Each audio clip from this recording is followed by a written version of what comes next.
morning. I'm just taking this time to do this video quick. When I normally do my videos, I take some time to look different, but right now some people might be going through what I want to talk about.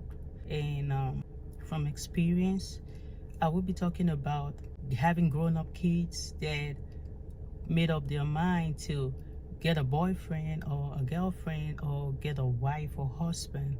This is a serious issue when you have your kids and then you have a say. You've raised up your kids for many years, love your kids, and then when it's time, they say they want to date someone you don't like. They want to get married to someone you don't feel like that might be the right choice.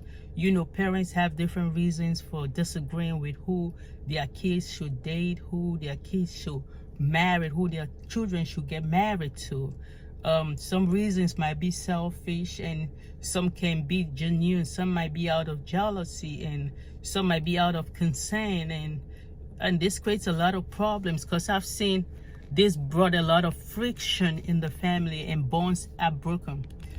Before you tell your kid that I don't want like your partner, this will bring a big strife between you and that your child.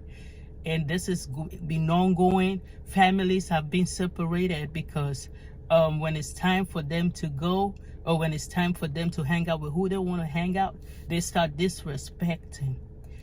I know in the past there were issues like that. People getting married to people that their families didn't like, but I think this generation right now is getting worse than before because they don't want to listen.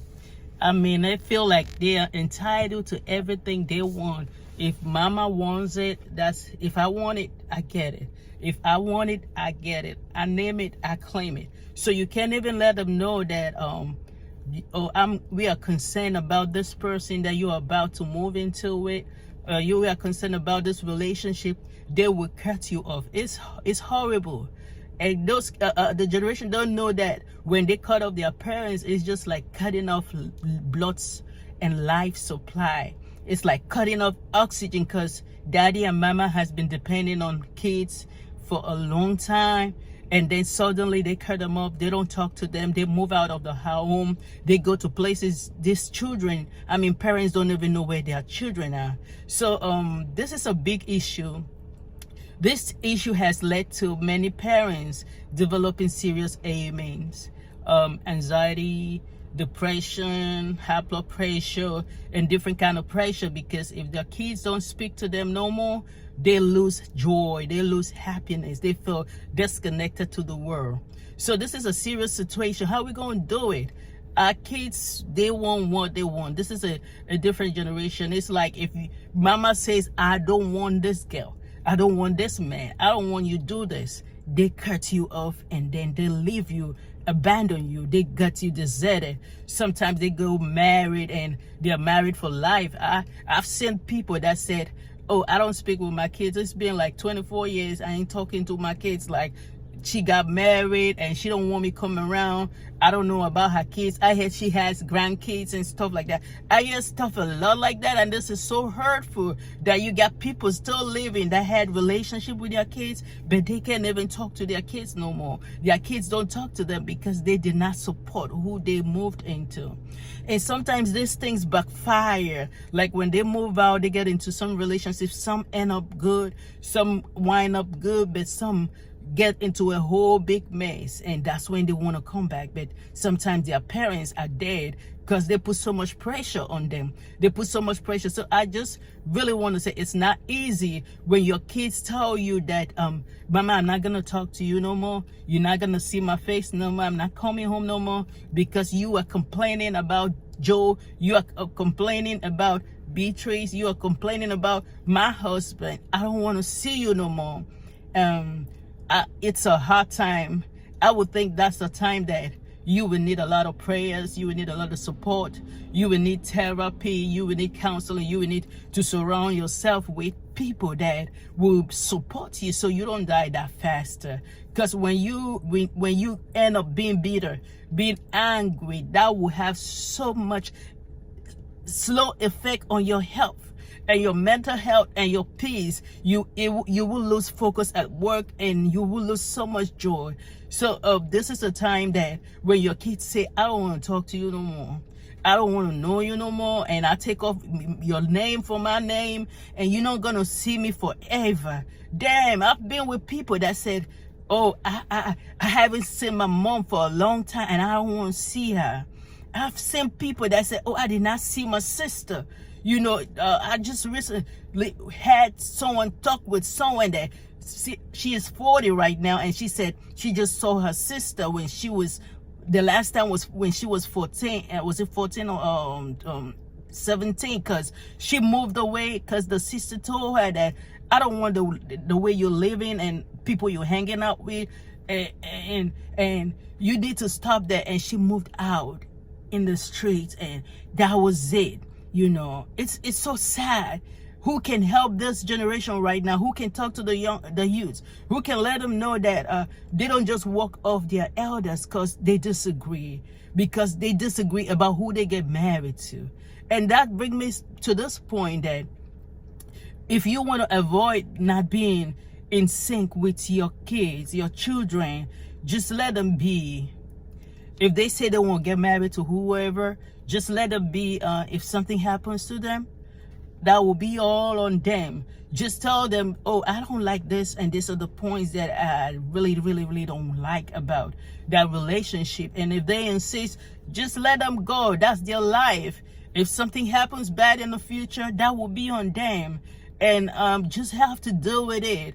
That you will have to deal with son-in-laws and daughters-in-laws that probably you don't like, or you don't feel that's not right for them. Sometimes it might work out, sometimes it might not work out. And this is the point that we parents, we need to pray for our kids, because we fail to pray for them when they turn into a transitional age. We love them when they are 1 to like 20, and then when they start turning 22, 23, we see another side of our kids. Well, this is the time to pray. This is the time to train them. I mean, this is the time to talk to our kids and educate them on how to get a better partner, how to get the right person in their life. And sometimes some of these people that will come to them may not be what we like, but we already told them. And when they say no, I think this is the moment you let go, because you don't want to die young. You don't want to die because of your kid. Because if you die, they still going to get married. They still going to be alive, and you will be dead and gone. Sometimes you might be in a nursing home. You might be dealing with taking pills, high blood pressure medication. You might be in a mental health place or something. Do you want to die because of your kids? It's not easy. But this is time to let it go. Let it go. Before you tell them that, I don't like this, for that. I'm telling you, our kids, they will not listen. There's another breed right now. When we were growing up, we used to listen to mommy and daddy. And I mean, if we disagree, that's the way we disagree with them. We might be stubborn, but we don't cut off our parents. We don't cut off daddy and mommy. I mean, when you get mad, you don't cut them off. That's the way you talk to them. That's the way you let that happen over time. And they see it. But this generation right now, if they say they don't want, if you say something about their boyfriend, about their girlfriend, about their husband or wife, you are done for good. And you will be left all alone. All what you did the past year is gone to the water. Everything you invested in them is gone to the water.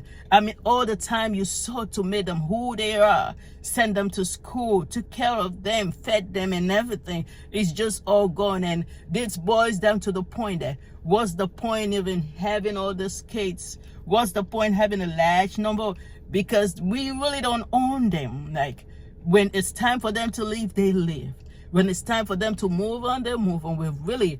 That's what I'm saying, that when we start raising kids, we easily fall in love, so deep in love with our kids, and separating is so hard. You don't feel like separating from your kids. This, I would advise that when we start loving our kids, we should keep some part of love for ourselves. I don't feel like we should just give all it like 100%, because they belong to somebody else.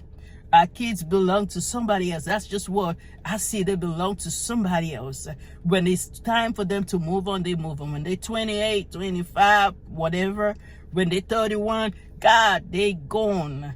They gone. They don't want to even hang around you. So when you're loving your kids, keep some love for yourself. Keep your mental health in check. Check yourself. Surround yourself with new people. People that can support you through this period of being separated. You have kids that will say, Mama, when you come to my house, you can be there. I can't let you stay for a week. You got just few days or one day and then you leave. Mama, I can't let you have my grandkids and stuff. That might not be that you are evil or you might abuse their kids, but they have a spouse that doesn't like you. You know, and let me say something. If you tell your kids that I don't like you, your boyfriend or your husband or your what, they're going to tell that person. And when they tell the person, that person will make sure that your daughter or your son don't let you come near the house.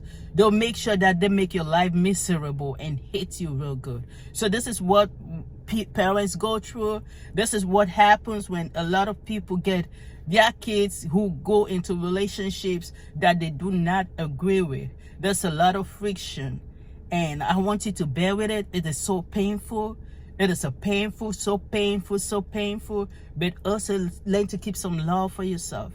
When you're loving your kids, don't give it all. Don't give it all. Love yourself, because you got to live. You got to stay alive.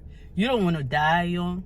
You don't want to die in what you did for your kids, you can't even have it. Keep some love for yourself. When they insist, just let them go. Whatever happens to them, that will be on them, but you said it. And then keep some love for yourself. And if you're dealing with this right now, and some of you are depressed, it's time to seek help. If you're dealing with this right now and your family is support, I feel it's time to call a family meeting. Like, try to bring people together.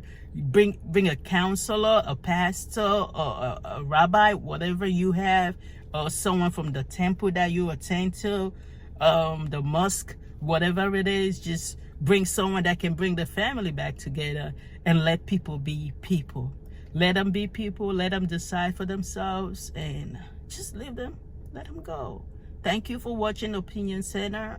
If you were touched by what we just said, you can subscribe to this channel, like it, share, and stay tuned for more inviting and engaging videos. Thank you.